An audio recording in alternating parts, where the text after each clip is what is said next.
Hey tout le monde, j'espère que vous allez bien. Aujourd'hui, j'ai envie de vous parler du jugement. Le jugement, c'est un sujet un peu banal, hein. On en entend parler beaucoup, mais quand même, j'avais envie d'amener mon contenu autour du jugement. Et c'est pas un contenu qui est fixe et terminé, c'est vraiment juste des observations, des réflexions que j'ai menées au cours de ces derniers mois. Et puis hier, j'ai entendu un monsieur, un expert ou du développement personnel et du comportement humain qui parlait du jugement, et ça m'a interpellée ce qu'il disait. Et du coup, voilà, je me suis dit, tiens, peut-être le moment pour moi de parler du jugement sur vidéo. Bref, peu importe le pourquoi du comment, aujourd'hui, nous allons parler du jugement et essayer de trouver un peu un équilibre avec ce jugement, d'être en paix quelque part avec ce jugement aussi, pour réussir à nous détacher de ce jugement. Avant de commencer, si vous ne me connaissez pas, je m'appelle Floriane Le Tulle, fondatrice de 360 Impulse, des mouvements Be the Star of the Show et The Leaderess Give the Fuck.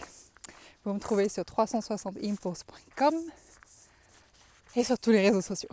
J'accompagne les femmes créatives, visionnaires, rêveuses, intuitives et profondément humaines à concrétiser leurs projets pro et perso et devenir des stars of the show et des leaderesses qui give a fuck.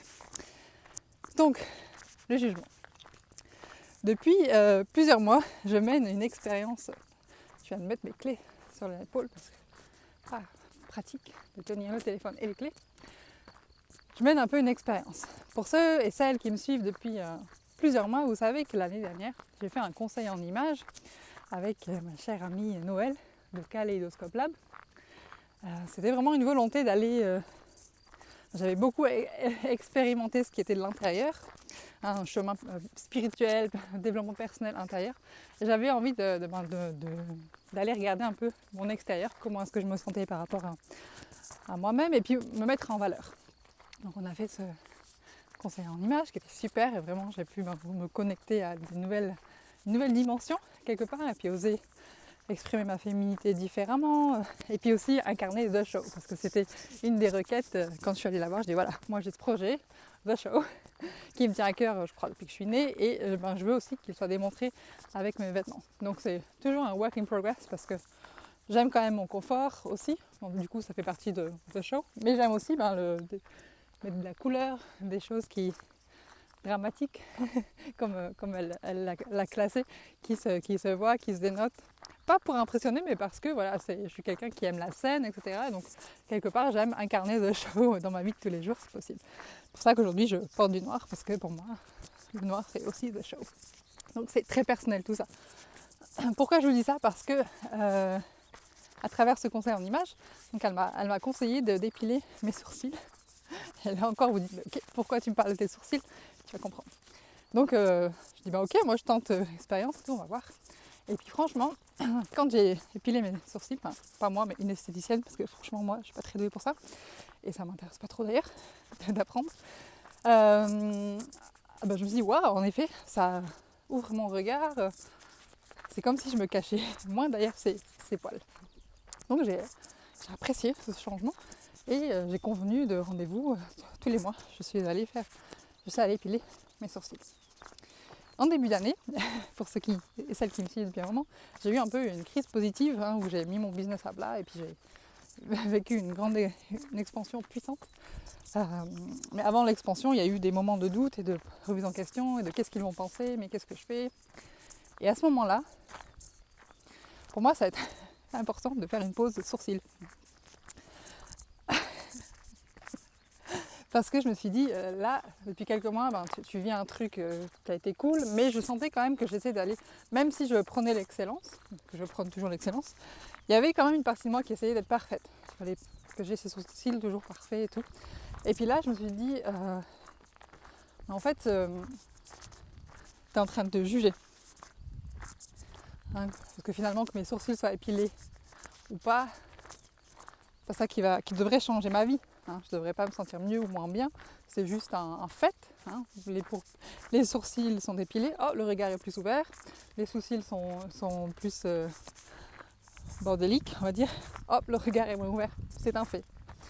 Mais je sentais qu'il y avait un jugement dans le truc, maintenant que tu as découvert ça, tu dois le faire tout le temps, etc. Donc un peu une perte de liberté. Donc j'ai voulu explorer un peu ça et j'ai inconsciemment raté mon rendez-vous chez l'esthéticienne, je crois que c'était en janvier ou en février, je sais plus. Pardon, j'ai un peu la voix. J'ai beaucoup parlé, j'ai pas assez bu ce matin. Bref. Et en fait, donc là on est au mois de fin mai et j'ai décidé de reprendre rendez-vous chez l'esthéticienne. J'y vais la semaine prochaine. Et en fait, pourquoi je vous parle de ça? Parce que pendant ces mois où mes poils ont repoussé, mon regard s'est un petit peu fermé, j'ai testé ça, ce truc du jugement. Je me disais, je sentais des fois qu'il y avait un truc un peu négatif en moi. Je disais non mais là tu devrais y aller et tout quand même. Il faut prendre soin de toi, l'image.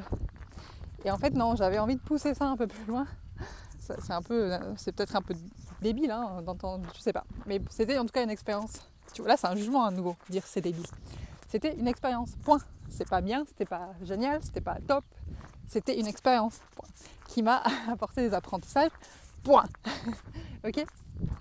Donc j'en viens à ça, à se dire que finalement on entend beaucoup les personnes dire non mais moi je juge pas ou je te juge pas, je te dis ça mais je te juge pas. Et en fait si, on juge tout le temps. Et le monsieur hier, je sais plus comment il s'appelait, un truc comme Martini, c'est pas Martini, Macaroni, non, je sais plus, un truc un peu, ça m'a fait penser à la nourriture son nom, et à la boisson, mais c'était pas ça. Bref, il disait en fait c'est que quand on met quelqu'un sur un piédestal, on juge. Et donc si on met quelqu'un sur un piédestal, donc on le juge en bien, mais ça veut dire que dès que cette personne va faire un truc qui nous déplaît ou qui n'est pas en accord avec nos valeurs, etc., on va le juger en mal, parce qu'on passe de l'un à l'autre aussi facilement. Et donc finalement, quand on juge en bien, on place énormément d'attentes dans cette personne. Et donc lui, il nous a invités à faire ça, à juste faire un état des lieux de qui cette personne est ça aujourd'hui. Et peut-être que demain, elle fera un truc qui me plaira moins bien, mais elle est, voilà, c'est pas forcément que c'est une mauvaise personne d'un coup. C'est juste qu'elle l'est. Aujourd'hui, elle a fait ça. Et je trouve ça intéressant. Hein. Je pense que c'est vraiment un travail de toute une vie, en tout cas pour nous qui vivons dans la vie réelle. Hein. On n'est pas moine bouddhiste dans une montagne, je sais pas où. On ne travaille pas sur ça toute la journée, 24 heures sur 24. Donc c'est une process, mais c'est vous inviter en fait à prendre conscience de ça. Où est-ce que je suis dans le jugement, où est-ce que je suis dans la vraie bienveillance en fait, de l'acceptation de l'autre, de l'accueil de l'autre, et du coup pour encourager l'autre à grandir et à être dans son expansion, à incarner the show justement, parce que quand on juge, finalement, on emprisonne la personne parce qu'on l'aime comme ça, comme elle est là, et du coup cette personne elle va peut-être avoir plus de mal à changer, à tester de nouvelles choses parce qu'elle a peur que justement qu'on la juge et que d'un coup elle devienne moins bien et de perdre ce titre de queen of je sais pas quoi, piédestal, championne de je sais pas quoi. Et finalement c'est hyper douloureux et c'est emprisonnant pour soi, pour les autres, bref. Du coup juste, voilà, comme vous avez pu voir, je suis pas la queen du non-jugement et c'est un work in progress. Mais c'est, je pense, déjà prendre conscience, tout le monde, on peut s'aider en prenant conscience, dire ah mais attends, t'es dans le jugement là. Ah ouais, c'est vrai, alors si je change ça, qu'est-ce que ça donne? Bref, donc je vais m'arrêter là parce que les vidéos sur Instagram sont limitées à 10 minutes, mais je pense que c'est assez, de toute façon le contenu il est là. Voilà, donc une invitation, donc je suis Floriane Le Tulle, vous me retrouvez sur 360impulse.com, sur tous les réseaux sociaux, mon super podcast Flow the Show que vous retrouvez sur iTunes et SoundCloud.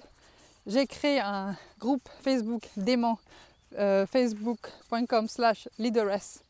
Venez faire un tour, lisez la description, si ça vous parle, si vous sentez l'appel, ça vibre, vous avez envie de danser, faire des saltos arrière, c'est que c'est pour vous, rejoignez-nous. Si au contraire non, passez votre route parce que c'est vraiment l'intention d'avoir un groupe précieux qui se crée. Donc voilà, c'était moi pour aujourd'hui, en destination de la campagne, l'odeur de bouse de vache et le soleil qui est là. Ouais, ciao ciao.